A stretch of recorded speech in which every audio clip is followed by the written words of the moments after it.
Shalom Aleichem, j'espère que tu vas bien. Ce Shabbat, on va lire deux parachiotes, Acharemot et Kedoshim. Et j'aurais voulu développer avec toi, d'après la Kabbale, dans la première parasha, dans parashat Acharemot, on voit quelque chose de spécial. Mais avant de commencer, il y a quelque chose qu'on l'appelle Gilgul, quelque chose d'autre qu'on l'appelle Dibuk, et une troisième chose qu'on l'appelle Ibour. J'explique, Gilgul, c'est réincarnation, Dibouk, c'est être possédé, et Ibour, c'est grossesse. On va développer chaque chose avant de commencer le cours. Gilgul, c'est une neshama, c'est quelqu'un qui n'a pas fini en 80 ans, qui a vécu ici, le travail qu'il devait faire. Alors il doit se réincarner à nouveau dans un autre corps et revenir, et on appelle ça tikkun. Il doit se réincarner à nouveau dans un nouveau corps et réparer ce qu'il n'a pas eu le temps de réparer dans les 80 ans qu'il a vécu ici. D'après la Kabbale, pas tout le monde y revient ici en réincarnation, seulement des personnes qui n'ont pas fini de réparer ce qu'ils devaient réparer. Il faut que tu saches que dans notre génération à nous, tous on est des réincarnations, tous on était là dans la vie d'avant. Il n'y a pas de nouvelles âmes. Voilà, ça c'est Gilgul, réincarnation. Il y a une deuxième chose qui s'appelle Dibouk. Dibouk, c'est être possédé. C'est quoi? C'est quelqu'un qui a fini sa vie ici et son âme, elle est montée au ciel et elle a été éjectée. Ils ne l'ont pas accepté pour beaucoup de raisons. Alors l'âme, elle est en train d'errer partout et elle souffre et elle n'a pas de repos. Qu'est-ce qu'elle fait cette âme pour trouver un repos? Elle se colle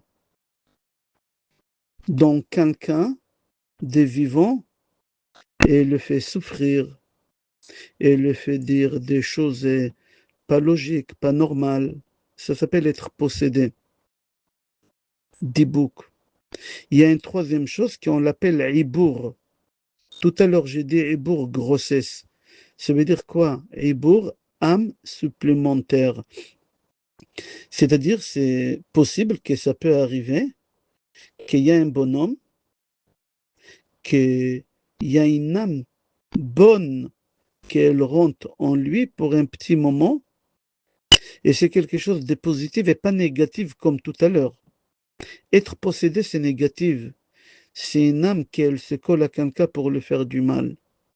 Mais par contre, Ibour, une âme supplémentaire, Ibour, ça veut dire grossesse, une femme enceinte. Une femme, elle a un corps dans son corps. Et Ibour, c'est une âme supplémentaire dans ton corps pour un petit moment. L'âme supplémentaire qui elle rentre dans le corps de cette personne, elle ne remplace pas l'âme originale, la neshama originale. J'explique pour comprendre mieux. Si quelqu'un il a vécu ici en étant tzaddik, il n'a fait aucun péché dans sa vie, une seule fois il a fait une petite erreur. Quand il arrive au ciel, Hachem il lui dit, je ne vais pas te réincarner 80 ans pour une petite faute que tu as fait. Alors qu'est-ce qu'on va faire? Tu vas attendre le jour qu'il y a un juif qui répare l'erreur que toi tu as fait, tu vas rentrer dans son corps et en même temps que lui répare, ça va te faire réparer, tu peux aller au Gan Eden. Je donne un exemple. Chas v'shalom Baba Saleh, il lui est arrivé de boire un verre d'eau sans faire la bracha. Chas v'shalom. Baba Saleh, quand il arrive en Hachem, il ne va pas le faire ramener ici 80 ans pour qu'il fasse une bracha sur un verre d'eau pour finir sa réparation. Hachem, il lui dit, attends ici, le jour qu'il y a un juif qui va boire de l'eau en faisant la bracha, tu vas rentrer dans son corps et tu as fini ta réparation. Ça veut dire, toi que tu m'écoutes, c'est possible que quand tu fais une mitzvah, il y a une neshama d'un grand rave qu'elle rentre en toi au moment que tu fais la mitzvah. Combien de temps la neshama de ce rave, elle reste dans ton corps? jusqu'à que tu te mets en colère. Tant que tu te mets pas en colère, la neshama, elle quitte pas ton corps. C'est-à-dire, si Baba Sali, il est rentré dans ton corps, tu peux le garder si tu arrives à dominer la colère. Tu sais que toi, ton âme, elle a l'équivalent des 2 chevaux. La neshama des Baba Saleh, c'est l'équivalent d'un Rolls-Royce. C'est-à-dire que tu as un moteur extraordinaire. Viens, on fait un résumé, on va commencer le cours. Il y a quelque chose qu'on l'appelle Gilgul. C'est une neshama qui vient au monde dans un nouveau corps. Et elle vit ici 80 ans, 90 ans, elle répare ce qu'elle n'a pas eu le temps de réparer dans la vie d'avant. Il y a quelque chose qu'on l'appelle Ibour. Ibour, c'est enceinte. Un corps dans un autre corps. C'est une bonne âme qu'elle rentre dans ton corps le temps que tu fasses la mitzvah que lui, il n'a pas pu faire. Dibouk, c'est être possédé. C'est une mauvaise âme qu'elle colle à la personne et qui lui fait souffrir. Tout ce que je viens de dire, c'est d'après Rabbi Tzrak Luria. On l'a surnommé un Rizal dans son livre Sha'ar Gilgulim. Après qu'on a expliqué tout ça, j'aimerais développer quelque chose dans la paracha qu'on va lire Be'ezrat Hashem, ce Shabbat Parashat Acharemot. Aaron HaKohen, ses 2 enfants, Nadav et Avihu, ils ont fait quelque chose qu'il ne fallait pas faire. C'était quelle date? C'était Rosh Chodesh Nissan, au l'an 2448 de la création du monde. C'était le jour de l'inauguration des tabernacles. C'était un jour de fête. Nadav et Avihu, les enfants d'Aaron, ils ont fait Esh Zara. Ils ont fait les encens sans demander l'autorisation à Moshe Rabbeinu. Il s'est passé quelque chose de dramatique le jour de cette fête-là. Il y a une feu qui est sortie et qui les a consumés, elle les a tués à l'intérieur. Pourquoi Hachem les a punis? Parce qu'ils ont fait quelque chose sans demander à Moshe. En langage talmudique, ça s'appelle Pasku halacha me'atzmam. Ils ont tranché une loi d'eux-mêmes, ils n'ont pas posé la question à leur Rav. Il fallait qu'ils demandent à Moshe Rabbeinu, est-ce qu'on a le droit de faire les encens, oui ou non? Nadav et Avihu, que c'était des tzadikim, Hachem, il n'a pas voulu qu'ils reviennent ici 80 ans pour réparer, pour une faute qu'ils ont fait. Hachem, il leur a dit, vous allez attendre. Le jour que quelqu'un il va faire ce que vous n'avez pas fait, vous allez rentrer dans son corps. Comme j'ai expliqué tout à l'heure. Et Bourg, quand quelqu'un il fait ce que tu n'as pas fait, tu peux rentrer dans son corps le temps qu'il fait la chose. Et là, Hachem, il a attendu jusqu'à ce que quelqu'un il est parti demander l'autorisation à Moshe Rabbeinu de faire quelque chose. Et à ce moment-là, Hachem, il a fait rentrer dans le corps de cette personne les âmes de Nadav et Avihu dans son corps. Qui c'est celui-là? Rizal dit que Nadav et Avihu, ils ont rentré dans le corps de Pinchas ben El-Azar. C'était le petit-fils d'Aaron HaKohen. Ils ont rentré dans le corps de Pinchas, c'est-à-dire que Pinchas, il a 3 âmes. Il a la sienne, et à part ça, il en a encore 2, de Nadav et Avihu. Qu'est-ce qui s'est passé? Dans Sefer Bamidbar, chapitre 25, c'est rapporté une histoire que Moshe Rabbeinu, il était avec son frère Aaron et tous les singes dans la tente. Soudain, il y a quelqu'un qui s'appelle Zimri ben Salou, le chef de la tribu de Shimon. Il vient, il ramène une Goya. Elle s'appelait Kozvi Batsur. Il fait quelque chose qu'il ne fallait pas faire une Goya. Il a eu des relations avec une Goya devant Moshe Rabbeinu. Et juste à ce moment-là, de l'acte, Pinchas il rentre dans la tente et il voit. Il voit que Moshe Rabbeinu il bouge pas, il est paralysé. Pinchas il demande à Moshe Rabbeinu, qu'est-ce que je fais? Pourquoi il pose la question? Tu sais, Pinchas, qu'est-ce qu'il faut faire? C'est lui qui va avec une Goya, on le tue. Mais Pinchas il demande l'autorisation à Moshe Rabbeinu, il lui dit, qu'est-ce que je fais? Moshe Rabbeinu il lui dit, Kariana de Agrata, et on l'avait par Vakna. Il dit à Pinchas, tu sais qu'est-ce qu'il faut faire? Je t'autorise, fais-le. C'est-à-dire que Pinchas, il est en train de faire le contraire de ce qu'ils ont fait Nadav et Avihu. Alors Hachem, il dit à Nadav et Avihu, tout de suite, rentrez dans le corps de Pinchas. Il est en train de demander l'autorisation à Moshe Rabbeinu. Et là, il rentre dans le corps de Pinchas et ça s'appelle Ibour. Ils ont profité de cette occasion pour finir le tikkun, leur erreur. Et là, Pinchas il reçoit l'accord de Moshe Rabbeinu et il est tué avec Romach. Et là, Hachem il donne des cadeaux à Pinchas. Berit Shalom, Keunat Olam. Il lui donne des cadeaux à Pinchas. C'est quoi Berit Shalom? Shalom im malach hamavet. Ça veut dire quoi? Que Hachem, il a dit à Pinchas, tu vas jamais mourir. Tu vas devenir éternel.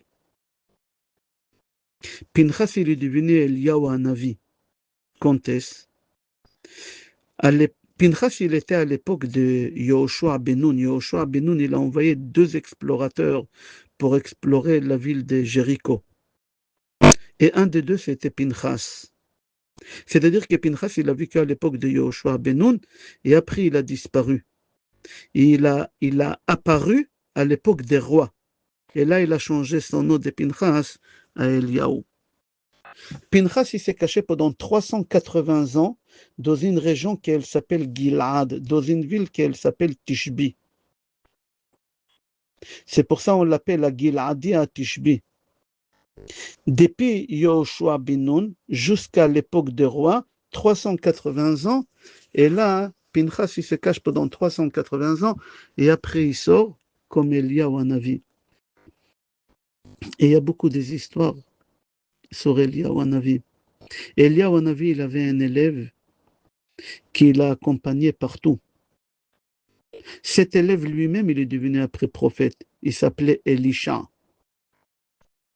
C'est rapporté dans le prophète comment Eliyahu Hanavi, il est monté au ciel vivant. Base'ara la Shamaim. Regarde ce qui s'est passé. Eliyahu Hanavi, avec son élève Elisha, ils marchaient et ils ont traversé le Jourdain. Comment ils ont traversé le Jourdain? Le Jourdain, il s'est ouvert en 2. Comme la mer, elle s'est ouverte en 2 pour Moshe Rabbeinu et Bnei Israël, le Jourdain, il s'est ouvert en 2 et Eliyahu Hanavi et Elisha, ils traversent. Eliyahu Hanavi, il savait que c'est son dernier jour sur la terre. Et il faut qu'il se sépare de son élève Elisha. Et là, soudain, il y a Mirkevet Esh, Sousse Esh, Vese'ara Aza. Il y a un char en feu, avec des chevaux en feu. Et il y a un vent qui vient et qui prend Eliyahu Hanavi dans le char en feu, les cheveux en feu, et il les fait monter en haut. Elisha, quand il voit que son rave il monte au ciel vivant, il lui a crié Avi, Avi, Rechev Israël ou Parashav. Il a crié Papa, papa, mon maître, mon maître. Et Eliyahu Hanavi, qu'est-ce qu'il a fait? Il lui a jeté la aderet. Aderet, c'est un genre de châle, un genre d'écharpe. Il lui jette, il lui fait comprendre tu continues ma route. Et là, Elisha, il a compris qu'il ne verra plus son maître. Il a crié encore, Vayihina pishnaim beruchacha elai. C'est-à-dire quoi, Vayihina? Na, Nadav Avihu. Shnaim, les 2 neshamot que tu as en toi, donne-les-moi aussi. À part l'écharpe, donne-les-moi aussi. Et Eliyahu Hanavi, il refuse, il lui répond, caché d'avarze. Regarde dans Sefer Melachim, Roi, tome 2, chapitre 2. Tout ce que je viens de raconter, c'est rapporté là-bas. Le Zohar HaKadosh dit que Pinchas, ça s'écrit Pei Nun Chet Samer. Mais quand Pinchas il a eu les 2 neshamot, Nadav et Avihu dans son corps, on lui a rajouté la lettre Yud. Pinchas, Pei Yud Nun Chet Samer. Le jour de Kippour, le Kohen Gadol demande à Hachem le pardon pour tout le peuple d'Israël. Comment il dit Anna, marque Anna. Aleph Nun Aleph Anna Bashem Kaperna Lachataim Vela'avonot Vela'pshaim Shechatu Veshe'avu Veshepashu Lefanecha Amcha Bet Israël. Tu te rappelles à Kippour on dit ça.